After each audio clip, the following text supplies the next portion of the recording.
Hola, buen día.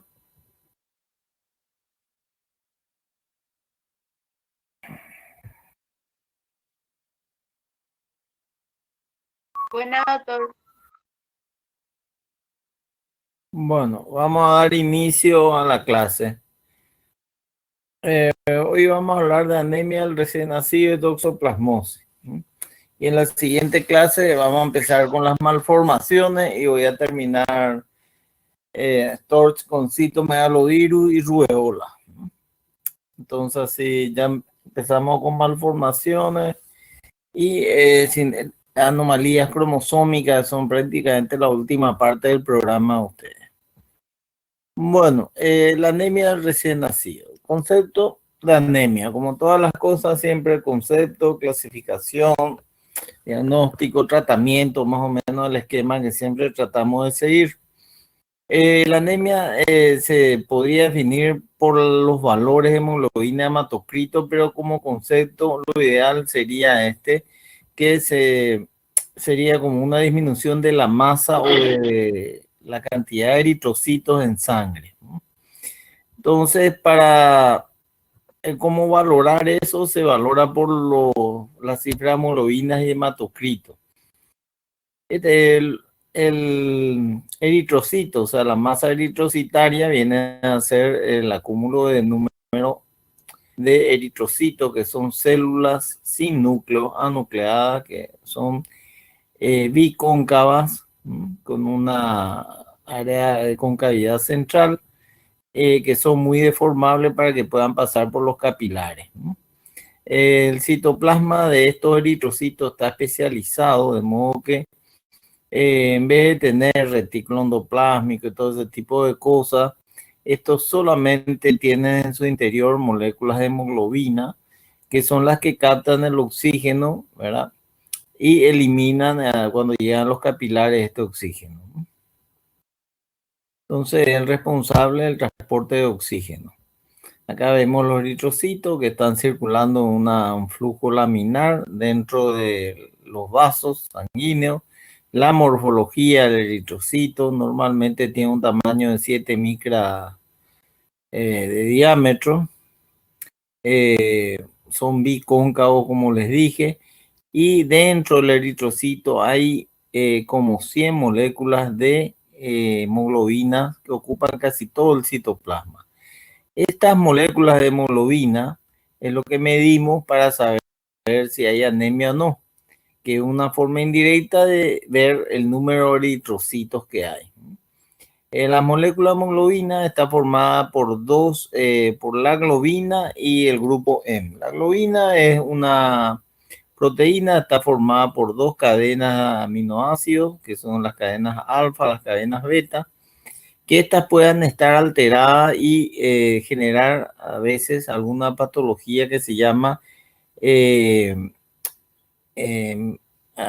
¿cómo se llama? Talasemia mayor, talasemia menor, donde como están anormales las cadenas de aminoácidos, estas captan menor cantidad el oxígeno, las moléculas de oxígeno. Entonces, la globina, dos moléculas alfa, dos betas de aminoácidos, y en su centro de cada molécula tienen el grupo M, que está formado por eh,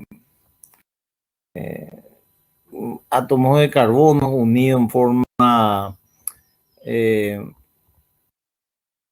de 6 lados, 6 átomos de carbono unidos entre ellos por un átomo de hierro, que es donde se fija el átomo de oxígeno.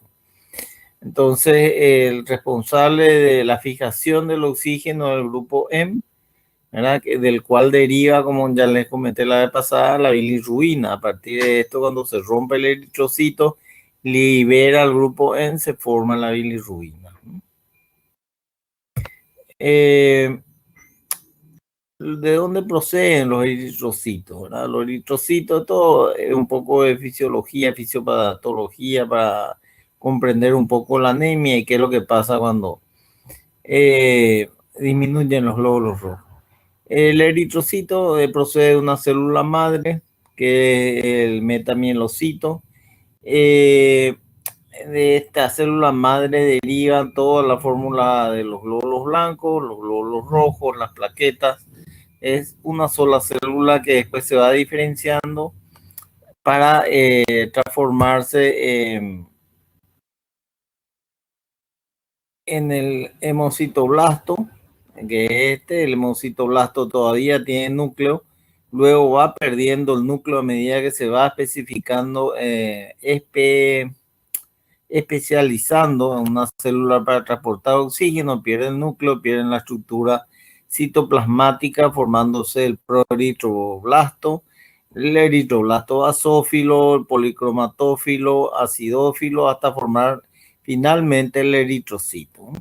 de esta como árbol genealógico, diríamos, el eritrocito deriva esa enfermedad que hablamos, la eritroblastosis fetal o incompatibilidad por RH, porque hay liberación de muchos eritroblastos, fórmulas jóvenes en sangre, pues no da tiempo hasta que madure y formarse el eritrocito, da nombre a esa enfermedad. El tiempo es que estos eritrocitos circulan en sangre desde que nacen, diríamos, o se forman acá finalmente, hasta que mueren o son destrozados por los macrófagos en el sistema retículo endotelial del hígado y vaso, es de 120 días en el adulto. En el recién nacido esto baja a 90 días. A ver. Voy a iniciar la grabación, bueno, no la hice. Bueno. Entonces, una particularidad que tiene el eritrocito, entonces el recién nacido, es que vive menos. Entonces, vive nada más que 90 días en un recién nacido de término. Esta es otra diapositiva donde ustedes ven las moléculas de hemoglobina, cómo está formada, el M, la globina, que forma gran parte de la molécula de hemoglobina, está dada por la proteína, la globina, y esto que es el M, que vienen a ser estos núcleos de carbono unidos, ¿verdad? Que forman estas cadenas que son las que se abren para formar la bilirruina. El hierro está central y aquí se pega el oxígeno. Bueno, lo mismo otra vez para fijar bien la hemoglobina, la globina, el grupo M y la anatomía del eritrocito. Todo lo que le había explicado antes, la célula madre que da origen a los proeritroblastos, mieloblastos, origen a eosinófilos, neutrófilos, basófilos, monocitos, ¿verdad? Linfocitos y las plaquetas. Todo es una misma célula madre diferenciada. Bueno, entonces la disminución de la carga eritrocitaria, vamos a hablar de anemia, que se pueden objetivar por la medición de la hemoglobina, que es lo que está contenido dentro de los eritrocitos, o del hematócrito, que es la masa eritrocitaria con respecto al plasma, como está el porcentaje. Entonces, para ustedes valorar la anemia por estas cifras, tienen que recurrir a tablas, porque lo que se van a dar cuenta a medida que vayan leyendo es que las cifras para poder ustedes hacer el diagnóstico de anemia van cambiando en pediatría de acuerdo a la edad del chico o de la niña. No así en el adulto, que tienen ustedes una cifra más mágica que por debajo de ella ya pueden hablar de anemia. En pediatría tienen muchas cifras de acuerdo a las edades.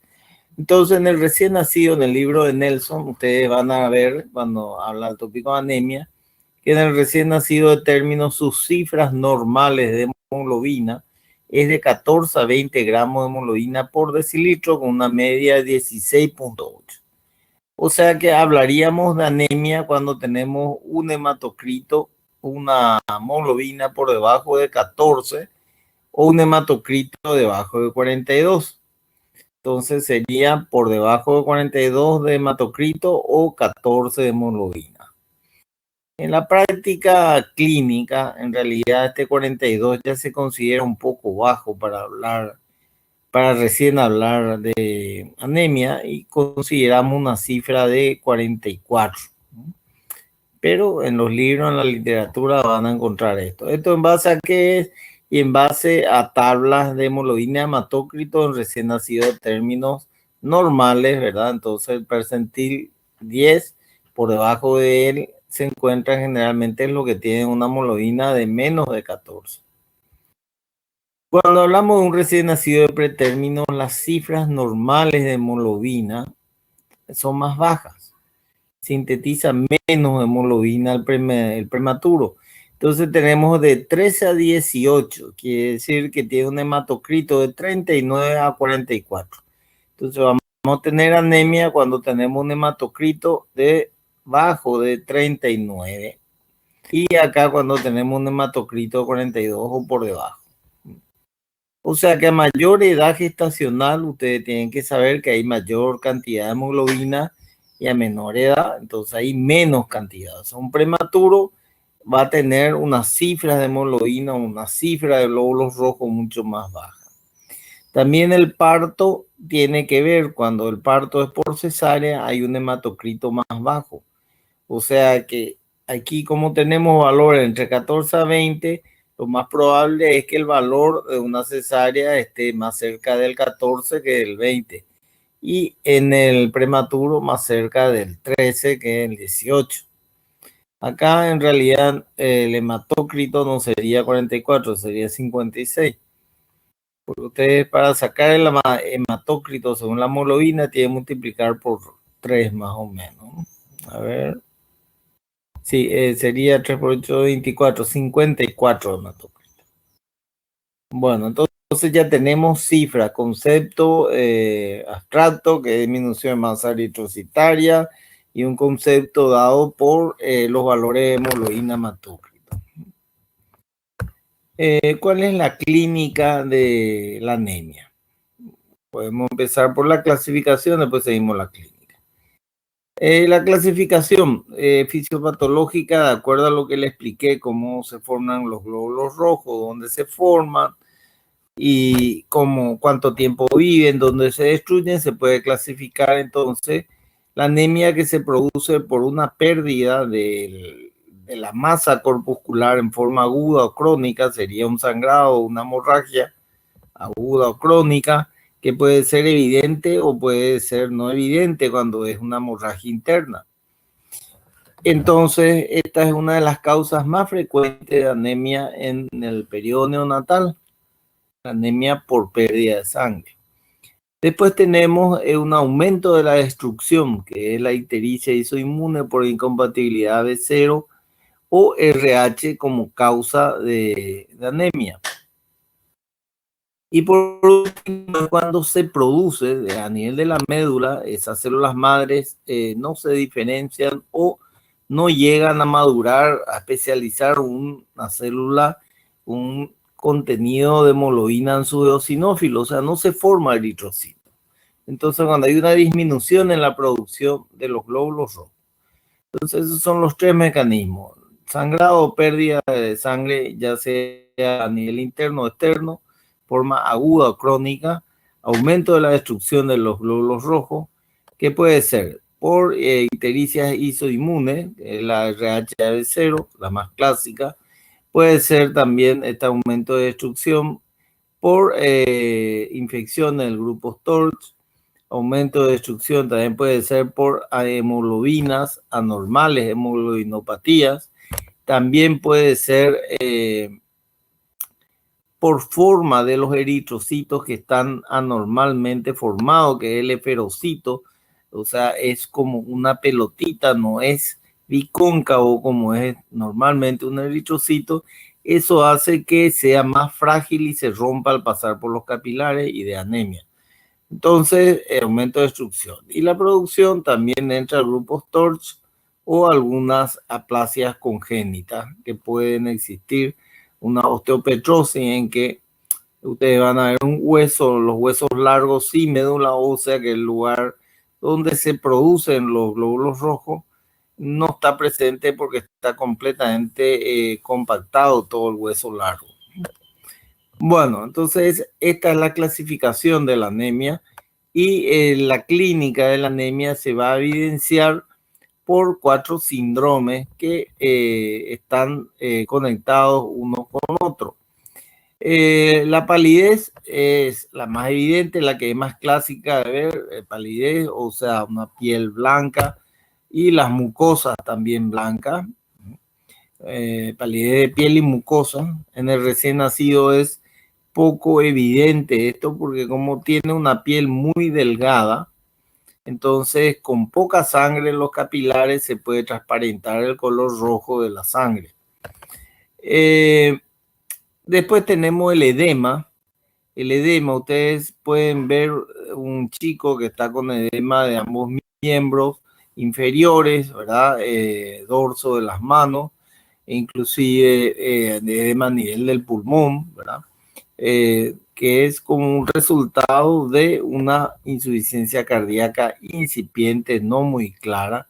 Entonces, el edema puede ser la única manifestación de esta incipiente insuficiencia cardíaca.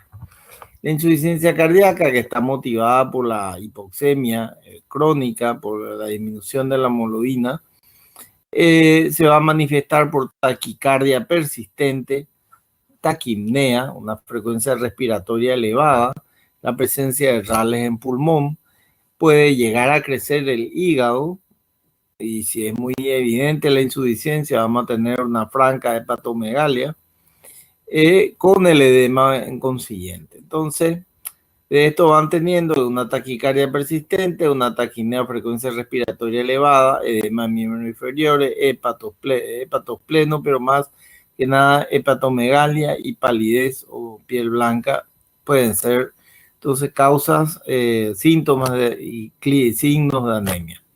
Y por último sería el shock.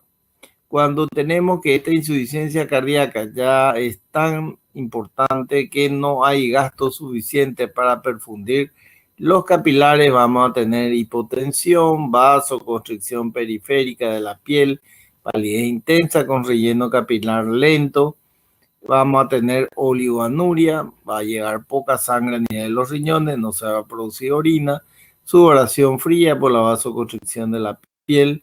Entonces, un bebé en shock como síntoma de una anemia. Cuando la anemia es aguda y es importante por un sangrado, podemos llegar a debutar con un cuadro de shock. Con lo que dijimos, cuando es un sangrado crónico, se puede manifestar nada más que por palidez, ligero edema o llegar a insuficiencia cardíaca. Cuando tenemos por déficit de producción, generalmente cursan con palidez y edema, no suelen llegar a insuficiencia cardíaca y shock, ¿verdad? Y cuando hay un aumento de destrucción hemolítica puede dar cualquiera de estos, que es la isoinmune por RH, que una cosa patognomónica de esa es el hidrofetal, que es un bebé hematoso con más de 2 derrames de serosa, edema subcutáneo importante, ¿verdad? Un rostro deformado por el edema. Bueno, entonces esta es la clínica de la anemia, la clasificación. Y si vamos a ver causas etiológicas de la anemia, podemos dividir en patología funicular, que es una causa frecuente de anemia del recién nacido, que es la patología que está dada por un circular de cordón, el nudo real de cordón. Voy a conectar la batería.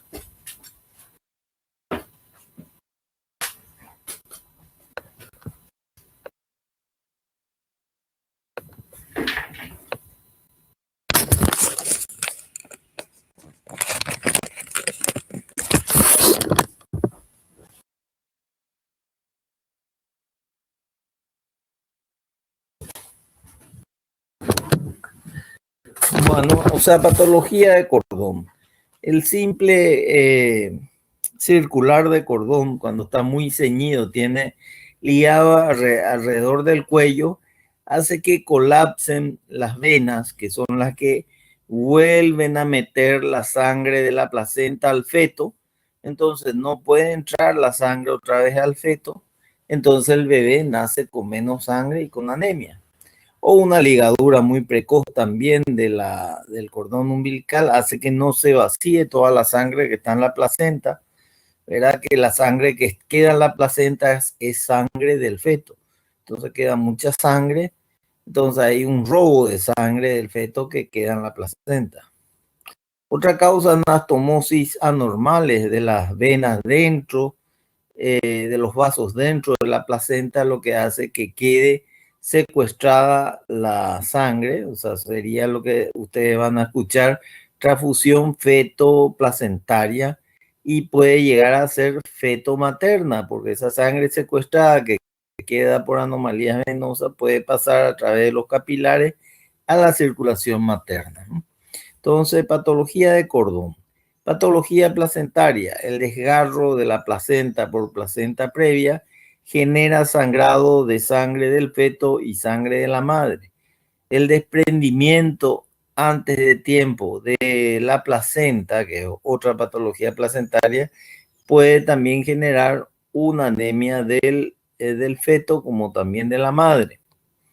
Y acá placentaria figura transfusión feto-placentaria, como le expliqué antes, que pueden llegar a ser aquí 30 a 40 ml, o feto materna, que es menor la cantidad. El sangrado fetal, que puede ser evidente o no evidente, o sangrado del recién nacido, ¿verdad?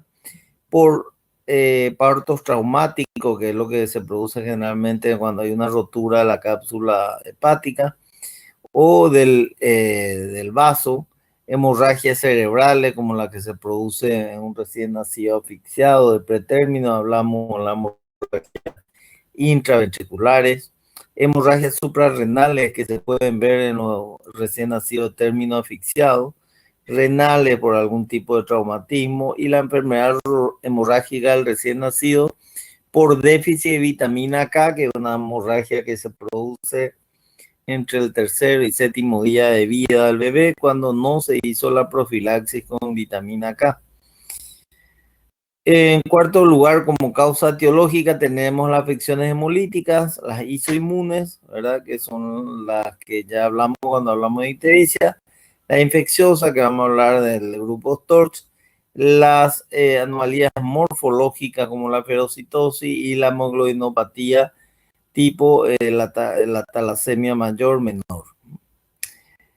Anomalías de la producción, fundamentalmente hay anomalías congénitas dominantes y recesivas, o sea, se van a heredar este problema, o las enfermedades infecciosas intrauterinas, el grupo TORCH. Estas son las causas teológicas: unículo, placenta, sangrado del feto o el recién nacido. Después tenemos afecciones hemolíticas y afecciones en la producción. Bueno, estos son unos conceptos que también a ustedes le piden: la anemia fisiológica. En el recién nacido hay dos tipos de anemia fisiológica: la anemia fisiológica del prematuro y la anemia fisiológica del recién nacido de término, que es la anemia del lactante. Se producen, estas son dos disminuciones de la cifra de hemoglobina.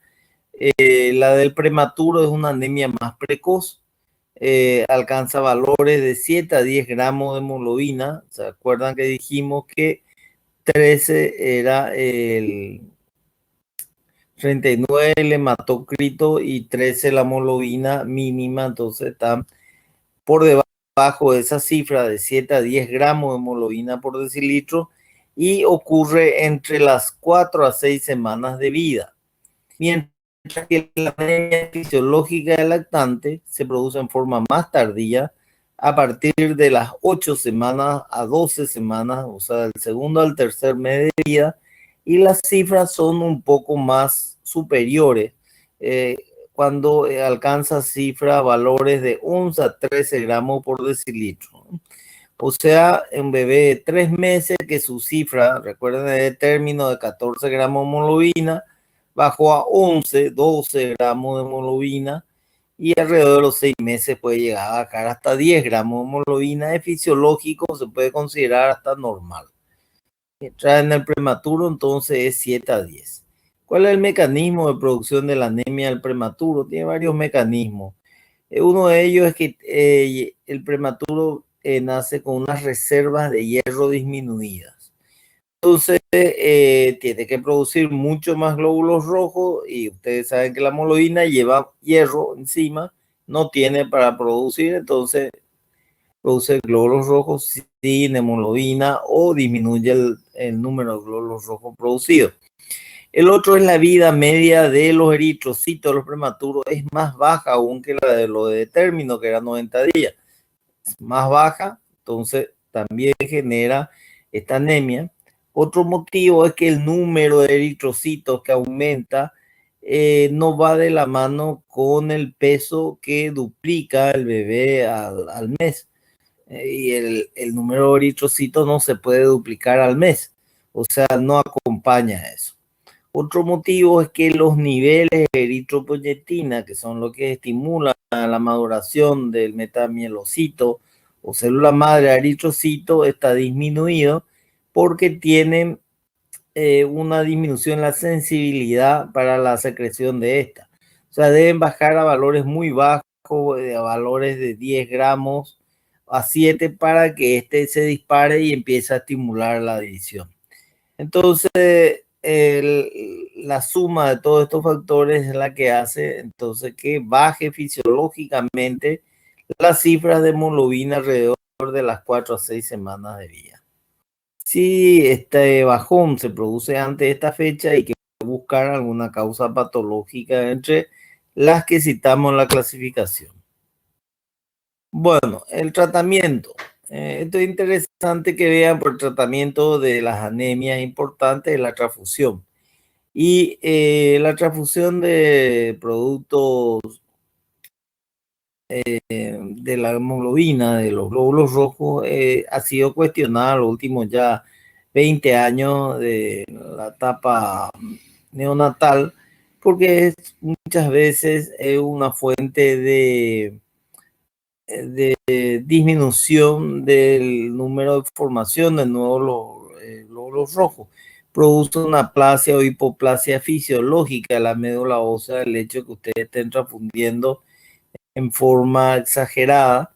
Y por otro lado, pueden transmitir infecciones del tipo TORCH, el HIV, el citomegalovirus, la sífilis y compañía. Entonces, por eso se ha venido cada vez disminuyendo el número de transfusiones. Tenemos un criterio liberal que ustedes van a ver, quiere decir que transfunden más fácilmente, y un restrictivo que es la gente demora más para indicar una transfusión. Este estudio de Iowa hizo este estudio viendo a ver qué grupo, qué ventaja había entre teniendo un criterio liberal o un restrictivo. Y vieron que al final no había ninguna ventaja de uno sobre el otro. O sea que, de acuerdo a la escuela, pueden ustedes indicar la transfusión por un criterio restrictivo, o sea, esperar que baje más la hemoglobina para transfundir y no va a pasar nada. En los recién nacidos intubados, ventilados, hay gente que con 44 o menos ya transfundían los recién nacidos, ya sea de términos, ¿verdad? De pretérmino no, pero de término sí.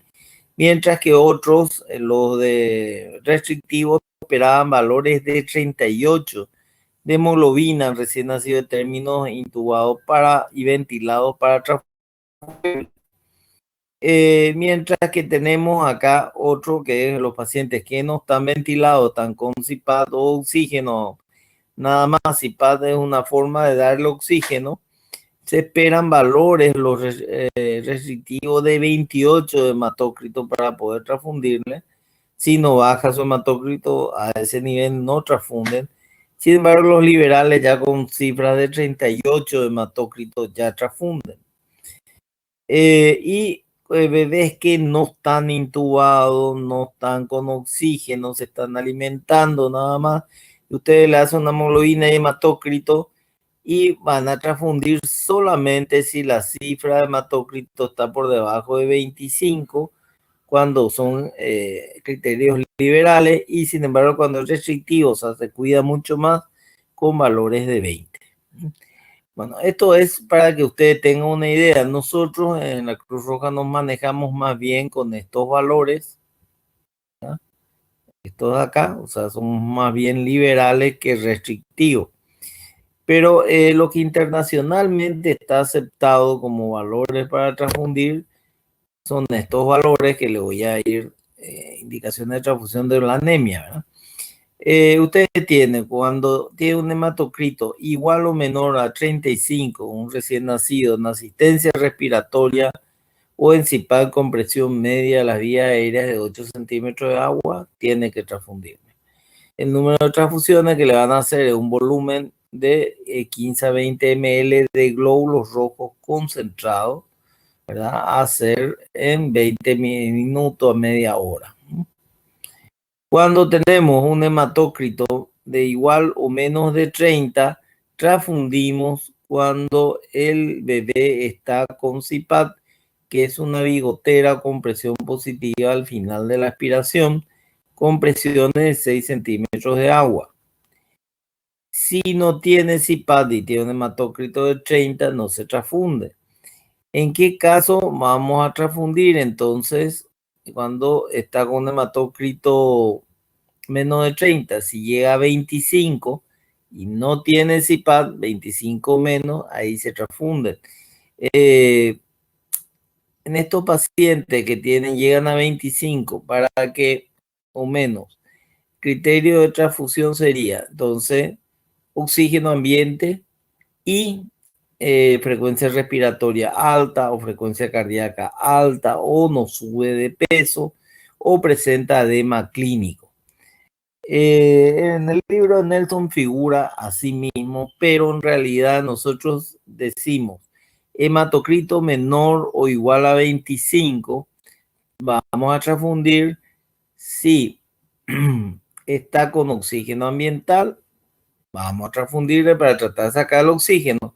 Si no sube de peso a pesar de un aporte calórico de 100 calorías kilo, o sube poco de peso, menos de 10 gramos por día, un prematuro, también vamos a transfundirle.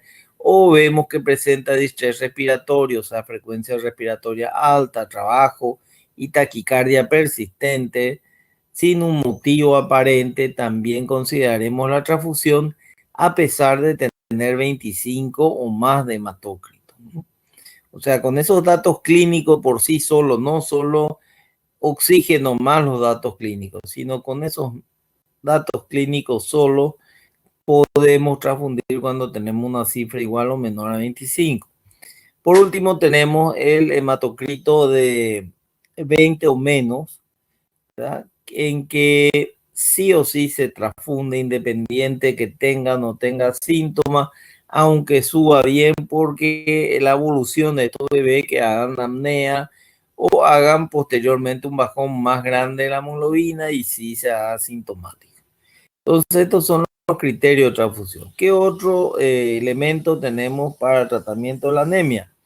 El uso de eritropoyetina, que es la que genera la maduración del glóbulo rojo, que dijimos que en el prematuro está disminuida, entonces se puede usar en el prematuro para prevenir la futura anemia del prematuro o para que esta no sea muy importante y tratar de evitar este número de transfusiones. Entonces, la eritropoyetina se usa a una dosis que es muy cambiante, está alrededor de los 200 microgramos por kilo. Se hace una dosis diaria 3 veces a la semana, o sea, días alternos, lunes, miércoles, viernes, y tiene un buen resultado porque se ha logrado con esto disminuir el número de transfusiones en los prematuros. Otro tratamiento que podemos tener es el uso de hierro, ¿verdad? A dosis que va entre 2 a 5 miligramos kilo día, de acuerdo al peso, a menor peso, más miligramos kilo día. Y también se puede usar el ácido fólico, más o menos entre 1 miligramo semanal, ¿verdad? También podemos echar a mano a la vitamina E, que impide la oxidación de la membrana del eritrocito para que trate de vivir más tiempo. Bueno, la poliglobulia es otro concepto que vamos a hablar, que es el aumento de la masa eritrocitaria, anemia, la disminución, y la poliglobulia en el recién nacido, la policitemia sería el aumento de la masa de eritrocitos en el recién nacido. Esto se puede objetivar también como lo objetivamos la anemia por la cifra de hemoglobina y hematócrito. Entonces vamos a considerar los valores superiores del recién nacido de término, que era de 20. Entonces vamos a considerar que está pletórico el recién nacido de término cuando tiene una hemoglobina superior a 60. ¿Verdad? Aunque ahora los conceptos fueron cambiando y consideran recién polilobulia cuando tenemos un valor por encima de 65. Este concepto de poliglobulia, hematócrito superior en las primeras 24, 48 horas superiores a 60 o 65, no genera que haya una clínica y un tratamiento en forma total. O sea, a veces puede tener esta cifra y no tener ninguna clínica. Entonces, para tener un tratamiento, debemos tener clínica sintomática en las primeras 24, 48 horas de vida del bebé, o debemos tener una cifra que llegue a 70 de hematocrito, o sea, 10 gramos más de lo habitual. Entonces ahí tratamos aunque no haya clínica. Bueno, ¿en qué consiste la clínica de la policitemia? La policitemia puede tener, así como hablamos de sepsis, aspectos en todos los órganos y sistemas. A nivel hematológico, el aumento de glóbulos rojos, ¿verdad?, puede generar trombosis en los vasos pequeños, y lo más significativo es cuando produce trombo a nivel de las venas renales, ¿verdad?, que se puede producir aproximadamente a las 48 a 72 horas posteriores de vida. Se va a manifestar por una oligoanuria y hematuria. Entonces es una posibilidad y es uno de los motivos por el cual se hace un tratamiento. Entonces, a nivel de la presencia de trombo puede desencadenar por el exceso de glóbulos rojos y formación de trombo con liberación de factores de coagulación, iniciar una coagulación por un método intrínseco y generar una coagulación intravascular diseminada. Entonces, sangrado difuso es raro que dé eso. A nivel respiratorio, la cantidad o el exceso de glóbulos rojos en las arterias pulmonares, arteriolas pulmonares, genera un aumento de presión dentro de la arteria pulmonar, porque el flujo se hace más lento, hay mayor cantidad de volumen de sangre dentro de las arterias pulmonares. Eso genera una hipertensión pulmonar. ¿Ustedes se acuerdan? Ahí cambia el patrón de circulación de un recién nacido a un feto. O sea, el patrón fetal vuelve a pesar de haber estado respirando ya en ambiente del RN. Eso genera una falla de la oxigenación sistémica por disminución de la cantidad de sangre que llega al corazón izquierdo, y pasaje de sangre a través del alforamen oval y del ductus, ¿verdad?, de la arteria pulmonar, que está con mucha presión, pasa sangre al lado izquierdo del corazón. Entonces hay hipoxemia. Se mezcla esa sangre, tenía que ser oxigenada, se mezcla con la sangre sistémica. Entonces vamos a tener una insuficiencia respiratoria como signo de la afectación del aumento de la presión en la arteria pulmonar. Insuficiencia respiratoria con hipoxemia, y eso puede llevar entonces a asistencia respiratoria. La falla cardiovascular, hipotensión, mal relleno capilar por la hipertensión pulmonar que le estuve hablando. Y otro síntoma frecuente de encontrar en estos bebés es la hipoglicemia.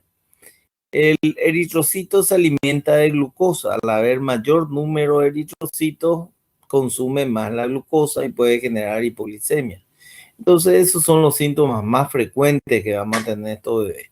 Metabólicos, la hipoglicemia, cardiovasculares, mal relleno, hipotensión, pulmonares, hipoxemia, insuficiencia respiratoria, trombos a nivel de órgano y sistema, principalmente a nivel de las venas renales.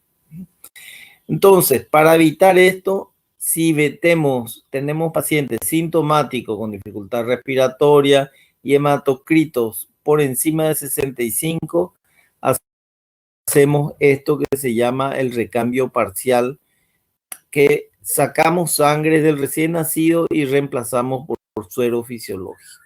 Entonces diluimos la sangre del recién nacido a través de una vena periférica o de la vena umbilical. Entonces, con hematocritos de 65, pero sintomático con clínica al bebé, se puede indicar esto. Si nosotros no indicamos esto, puede que el bebé no presente complicaciones, pero va a seguir internado mayor número de días hasta que ceda la dificultad respiratoria, ceda la hipoglicemia, etc. Alargamos la internación y puede evolucionar a la trombosis de las venas renales. De ahí a hacer este tratamiento.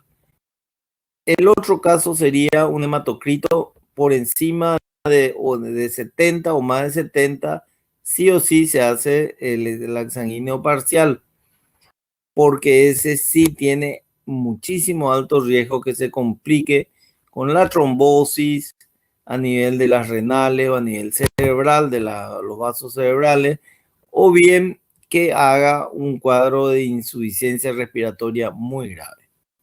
¿Cómo hacemos este procedimiento de sangría o exsanguíneo parcial?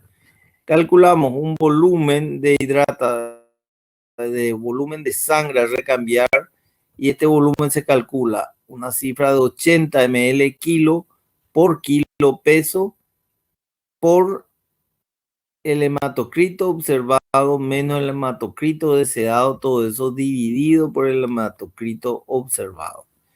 O sea, el volumen de la volemia del bebé es 80 cc por kilo, o sea, 80 por el peso que tenga nuestro bebé. Nuestro bebé tiene 2 kilos, sería 80 por 2, 160. Esto tenemos que multiplicar estos 160 por esta cifra, cuyo denominador es esto y su denominador es esto otro. O sea, tiene 70, tenemos que tratar de bajar a 65, 5 puntos. Entonces sería 5 dividido 70. Sería 0,0 más o menos 7. Si ustedes tienen una máquina pueden dividir. Ese 0,07 multiplican por 160 y le va a dar la cantidad de sangre que tienen que sacar por una vía periférica y reemplazar por suero fisiológico. Un bebé de 2 kilos será un 15 cc, un 10 más o menos, y un bebé de 4 kilos está ahí por los 20 cc, la sangre que ustedes tienen que remover y reemplazar por suero fisiológico. Bueno, entonces hablamos de la anemia, de la poliglobulia, ¿verdad? La clínica de la poliglobulia, que es lo que les estuve comentando, a quiénes se trata, ¿verdad? Y cómo les tratamos. ¿Alguna pregunta de este tema o de la anterior de la anemia? Ahora vamos a seguir con la toxoplasmosis. Pueden escribir si tienen alguna pregunta. Mientras voy a buscar el otro tema para seguir con ustedes.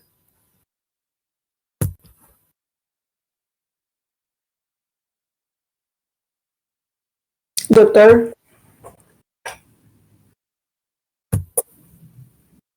Doctor.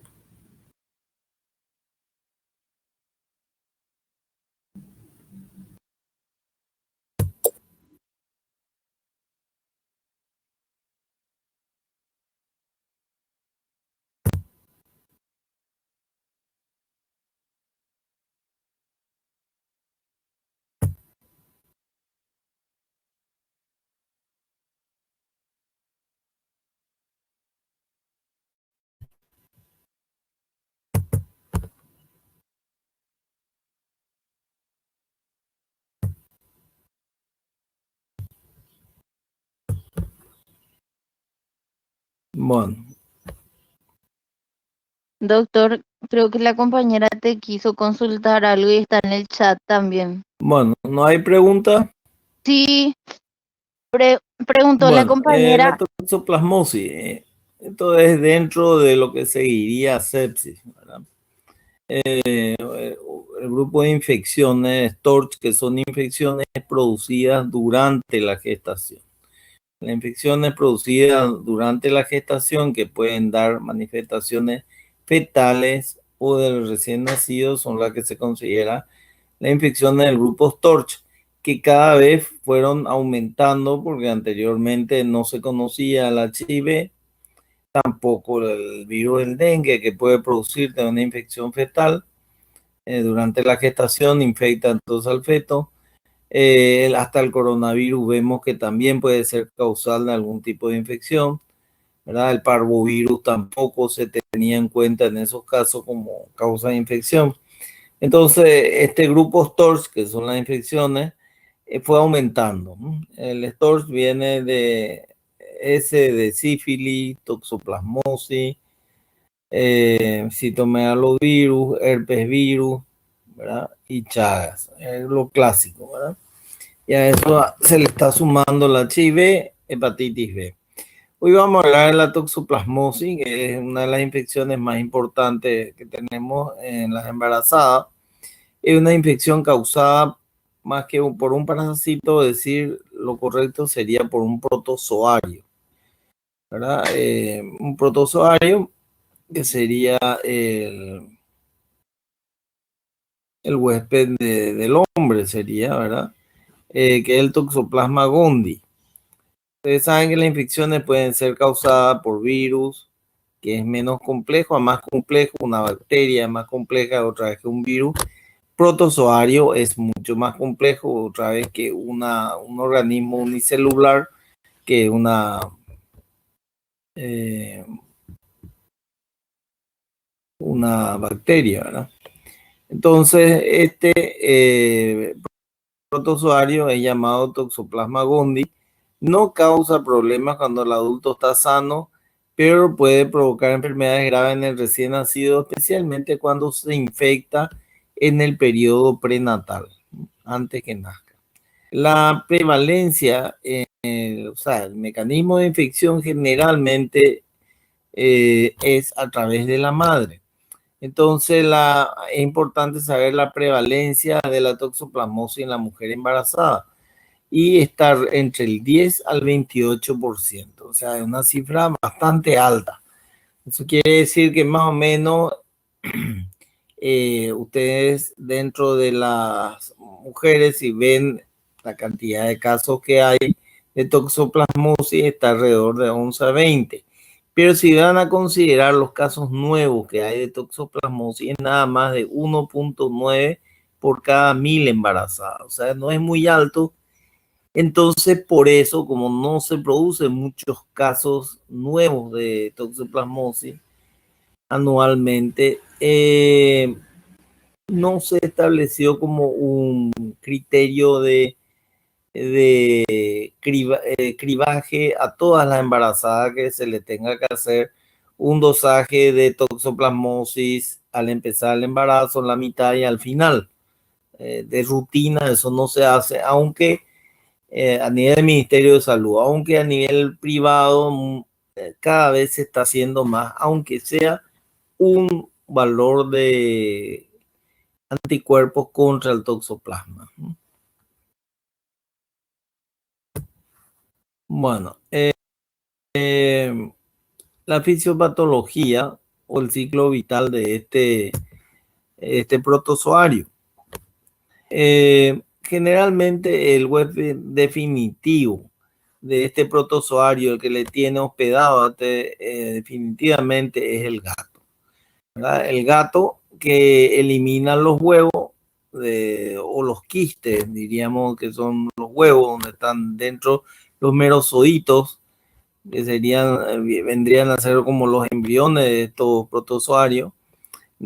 Se vierten las heces y las heces de los gatos pueden contaminar la tierra, la arena, si hay un cultivo, el cultivo, si hay un curso de agua puede contaminar el agua, y las mujeres embarazadas pueden contraer esta infección si ingieren los huevos a través de alimentos que fueron contaminados por las heces de los gatos o alimentos que fueron contaminados por las aguas que tenían los quistes, o si tocó a un gato o estuvo higienizando algo que tenía huevos y no se lavó la mano, o preparó comida con la mano no limpia.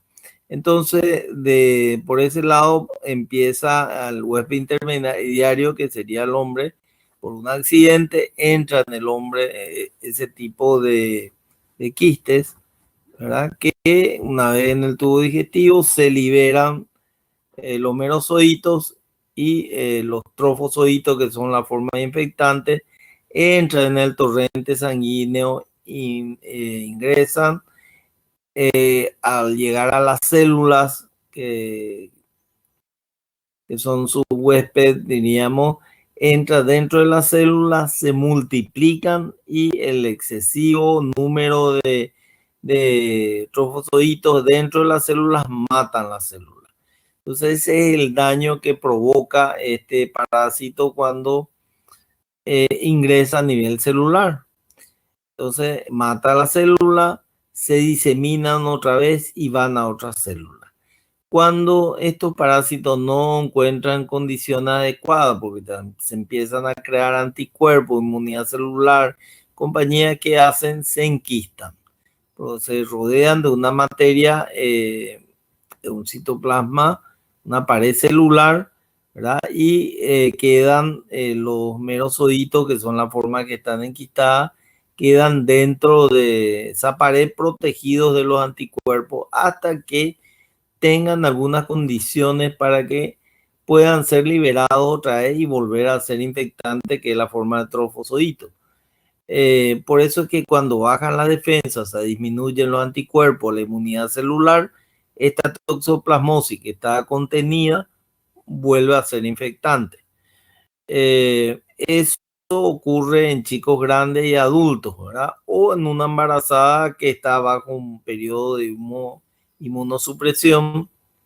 Entonces bajan sus anticuerpos y los quistes se liberan y van a sangre y pueden llegar a infectar al recién nacido.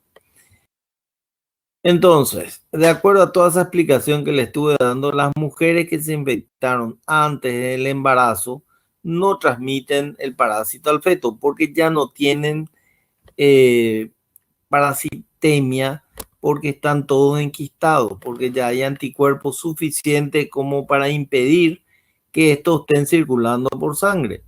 Porque ¿cómo se infectan los fetos? Porque circulan sangre y a través de la placenta pasa a la sangre fetal y empieza a infectar entonces el tejido muscular, que es el que muscular y ocular o cerebral son los lugares donde más trofismo tienen estos protozoarios. Bueno, esto es lo mismo lo que les estuve explicando, ¿verdad? Pueden infectarse animales vacunos que se alimentan del pasto, porque el gato también puede contaminar pastura, ¿verdad? Puede matar roedores, ¿verdad? O los roedores pueden a través de su alimento también contaminarse. El hombre que consume carne poco cocida también se puede infectar. Todo esto forma parte del ciclo de infección que aquí describe. El gato aquí come un animal, se puede infectar así con un animal que está consumiendo la carne de ese animal, defecan los quistes. Los quistes son consumidos ya sea por roedores, pájaros, ovejas, cerdo, se acumula músculo, carne mal cocida, va al hombre. Otro mecanismo que puede ir al hombre, el huésped intermediario, sería también transfusiones de sangre, ¿verdad? Injertos, ¿verdad? Por eso sale el corazón. Y el hombre, la mujer, pasa a través de la sangre al feto, ¿verdad? O la comida puede infectar a la madre también y pasar al feto al hacer la infección activa. Bueno, este es un quiste, con los merozoitos que están adentro. Y aquí tenemos los trofozoitos, que son las formas adultas, diríamos libres, que están infectando, entran en una célula, se multiplican, rompen la célula, y esto a nivel de microscopía electrónica, la estructura de lo que es este protozoario en su forma infectante, que es el trofozoito. Entonces, quiste, merozoito, que es la forma infectante de los bichos que salen. Una vez que salen, se transforman en trofozoitos y son los que entran en la célula para matarla. Bueno, acá siempre dentro de la fisiopatología hay que tener en cuenta entonces, en el feto el mecanismo de infección es hematógeno, no es como en el adulto que entra a través del tracto digestivo, los quistes, ¿no?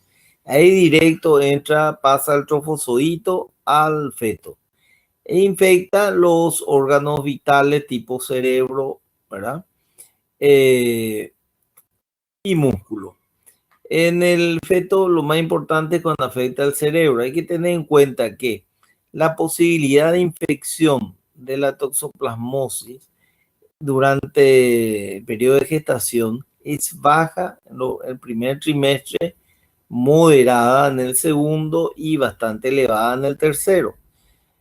Sigue estas reglas para todas las infecciones del grupo TORCH. Cuando es en el primer trimestre, puede ir de 1 hasta el 15% de todas las madres con toxoplasmosis, de 1 a 15 de cada 100 solamente infecta. Es bajo. Pero el problema es que cuando infecta, la infección es muy grave en el feto. Entonces, generalmente o los mata, entonces provoca un aborto o da malformaciones cerebrales graves o cerebrales graves, y no así cuando llega hacia el último trimestre, en que infecta entre 60-80% de los casos, pero no da malformaciones graves y afecta más bien a nivel ocular.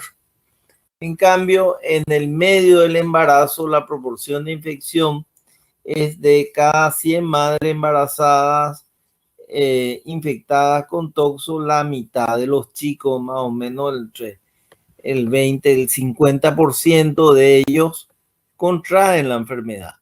Pero la enfermedad no suele ser muy grave, suele afectar más bien a los ojos y puede dar de repente un cuadro sistémico, pero no malformaciones cerebrales graves, ¿verdad? En cuanto a la clínica depende en qué periodo infectó. Por eso es importante estas distinciones que le estuve haciendo. La clínica, pasar más adelante.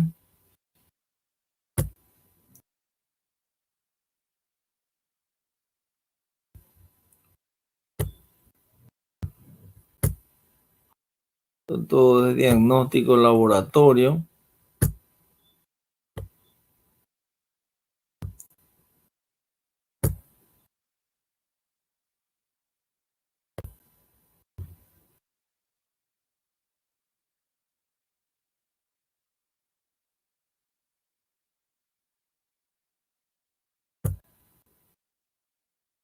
Bueno, esto es lo que les quería mostrar. Bueno, en cuanto a la clínica, todo lo que estuvimos hablando del ciclo vital del parásito, cómo se infecta, ¿verdad? ¿Y cuál es la clínica? Puede dar una clínica de enfermedad neurológica grave, que generalmente va a dar cuando la infección fue precoz en el primer trimestre, o puede dar una clínica de enfermedad generalizada, que generalmente se ve más cuando la infección fue en el segundo trimestre, aunque es menos frecuente, puede dar este cuadro, y puede dar un cuadro que es asintomático y que lo único que puede tener el bebé es nada más que los quistes a nivel de la retina, que puede dar o secuelas de una infección en la retina, que es una corioretinitis, ¿no? Que eso se puede manifestar más adelante por una pérdida de la visión. Entonces, estos tres síndromes clínicos puede dar. de enfermedad neurológica va a cursar con corioretinitis también, porque forma parte del tejido nervioso, la retina. Va a haber alteraciones del líquido cefalorraquídeo, pleocitosis, aumento de proteína.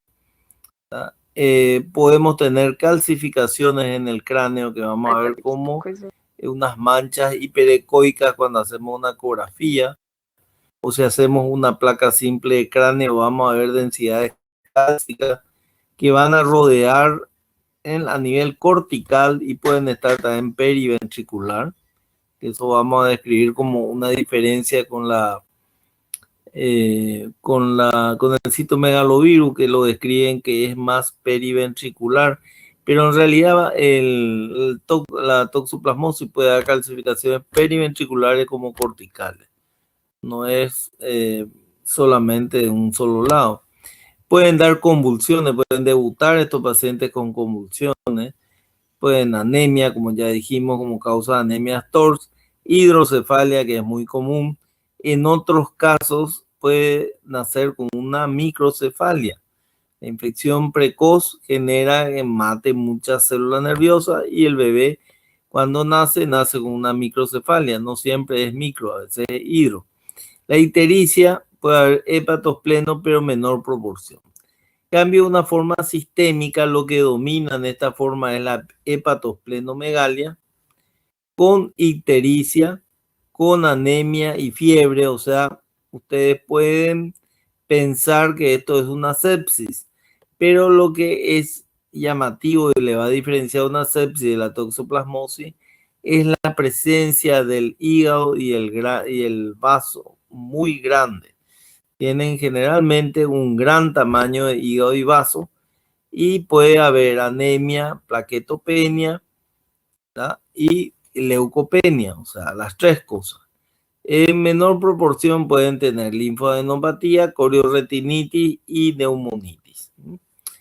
La neumonitis, que puede debutar como una neumonitis, en una forma del segundo trimestre o tardía, puede llegar a tener una neumonitis, remeda una bronquiolitis, ¿verdad? O sea, un cuadro de hipoxemia con taquipnea, dificultad respiratoria, sibilancia, atrapamiento de aire, microatelectasia.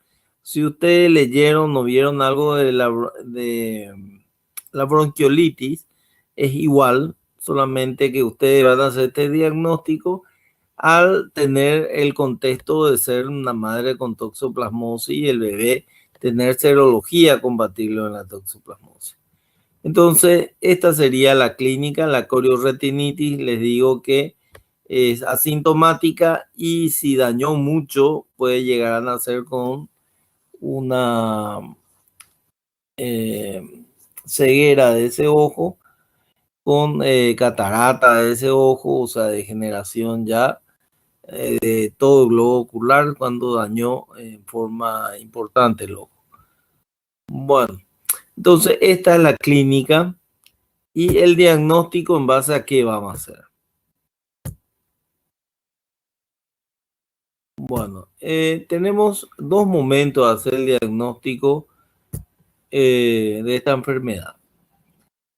Voy a quedarme acá y a partir de esto vamos a hacer. Hay un momento de diagnóstico que es el momento fetal, diríamos, durante la gestación. Nosotros podemos hacer el diagnóstico de toxoplasmosis durante la gestación y hay otro momento que es después de haber nacido el chico. Durante la gestación, o sea, sería prenatal para hacer el diagnóstico del feto, es importante primero el diagnóstico de la madre de una toxoplasmosis. O sea, si tenemos una madre que era seronegativa, tenía anticuerpo, inmunofluorescencia para toxo, negativo IgG, IgM, y en el segundo trimestre volvemos a repetir y nos viene positivo, un título para IgG y luego más adelante una IgM positivo, tenemos una madre que tiene una seroconversión. Entonces ese es uno de los requisitos, entonces madre infectada. En el caso que sea una madre ya seropositiva, o sea, ¿En qué momento vamos a sospechar que el feto podría estar? Es cuando aumenta 3 títulos o más de ese título de IgG que tenía la madre positiva. O sea, le hacemos un título al comienzo del embarazo y a los 3 meses o a los 6 meses repetimos por control y vemos que aumentó 3 veces el título con respecto al que tenía. Tenemos que sospechar una reactivación, ¿verdad? Entonces, que puede motivar que haya trofosocitos en sangre, ¿verdad? Y estos entonces pasen al feto. Entonces, ahí hay riesgo. Entonces, en ese caso, entonces, cuando hay una conversión de la madre o cuando aumentó el título que tenía de IgG, IgM, nosotros a esa madre tenemos que tratarla. Tenemos que tratarla con espiromicina lo antes posible. ¿Para qué? Para disminuir la posibilidad de que infecte al feto. Y una vez que lleguemos a las 18 semanas de gestación de ese feto, entonces planteamos diagnosticar al feto si es que este tiene o no una toxoplasmosis. ¿Cómo hacemos eso? Por una amniocentesis, sacamos líquido amniótico y hacemos una PCR, que es la polimerasa, para ver si da antígeno positivo para el toxoplasma. Para esto es necesario no solo que llegue a las 18 semanas, también que tenga una infección activa ya la madre de más de 4 semanas. Esto es en el caso de que el diagnóstico de la madre o el aumento del título sérico de la madre se produzca, ejemplo, a las 17 semanas. No haríamos las 18, deberíamos esperar las 4 semanas para poder hacer. Bueno, ¿qué pasa esto? Si el líquido amniótico, la PCR, viene negativo, vamos a seguir nomás con la aspiramicina hasta que llegue el momento del parto para impedir la infección y vamos a hacer ecografías mensuales para ver si llega a haber alguna afectación del sistema nervioso o no. Mientras que si viene positivo, eso estamos haciendo el diagnóstico de una toxoplasmosis fetal. Entonces ya debemos tratar bien a la madre para que no siga pasando parásitos y también al bebé, y vamos a hacer un tratamiento triple con sulfadiazina, pirimetamina y ácido folínico a la madre hasta llegar al final del embarazo. Hay que tener en cuenta que este tratamiento puede ser embriotóxico, o sea que no se usa hasta que pasen las 20 semanas de gestación en la madre. O sea, si no llega a ese tiempo, seguiremos usando la aspiramicina. Hay que hacer ecografías mensuales también a estos fetos, o sea, ecografías morfológicas. Y más adelante una eco una vez que nace el bebé y una resonancia magnética también si tiene más de 30 semanas. Entonces este es el esquema del diagnóstico: serología materna buscando esta infección, y dentro de la serología materna hay un test que se llama test de avidez, que es avidez de los anticuerpos contra el antígeno. Cuando la infección es precoz de la madre, recién tuvo, entonces esta madre tiene pocos anticuerpos circulando. Entonces, como tiene pocos anticuerpos circulando, el test de avidez va a ser alta.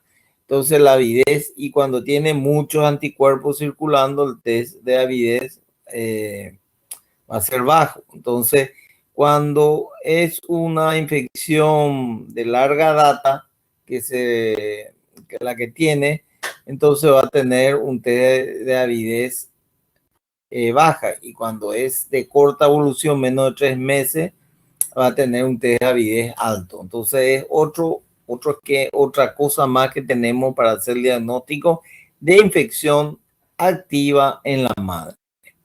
En el feto es el líquido amniótico y la PCR, el líquido amniótico.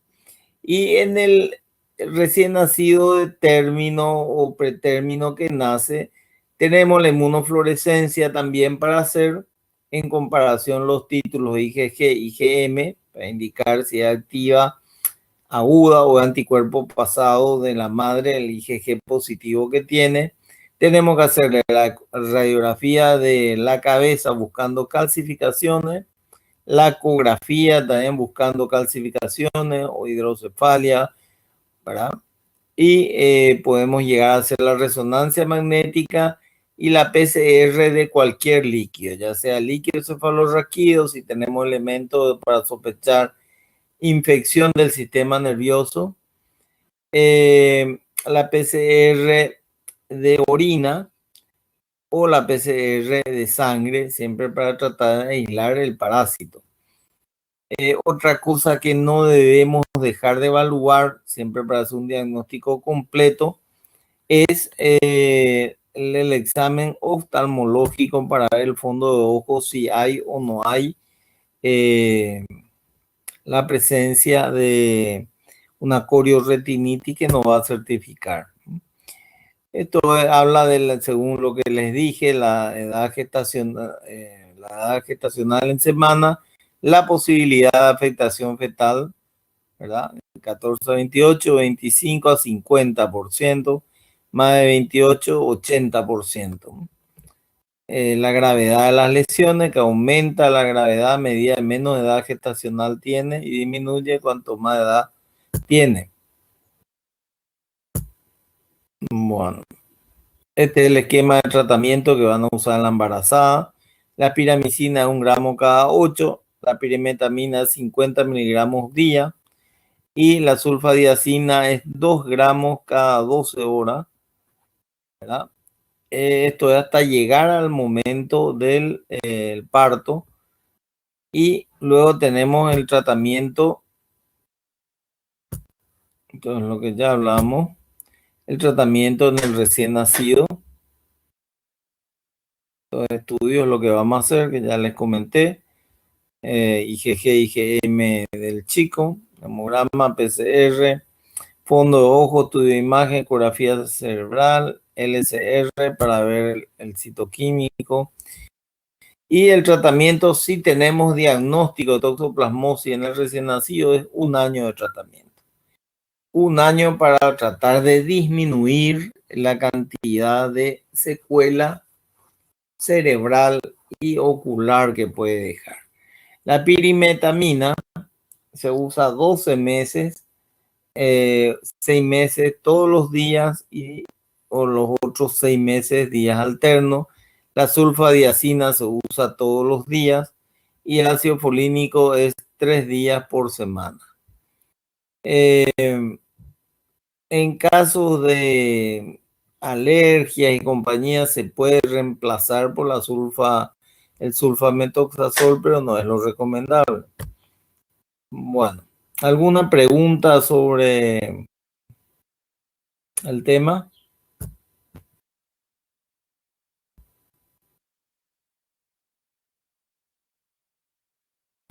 ¿Alguna pregunta?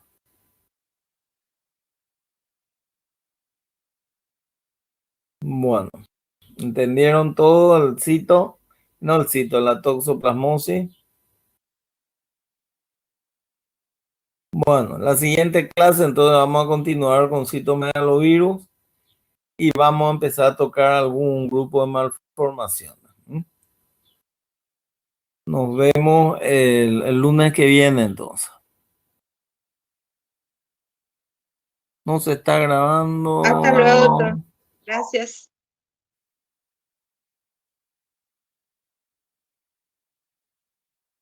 ¿Cuánto la vida media de glóbulos rojos en el recién nacido término pretérmino?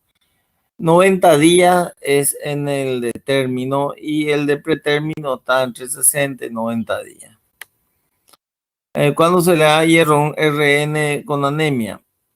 A uno de término se le empieza a dar hierro a partir de los 2 a 3 meses cuando empieza la anemia fisiológica del lactante, ¿verdad? Y en uno de término se suele dar alrededor del mes de vida. Ya se empieza a dar hierro.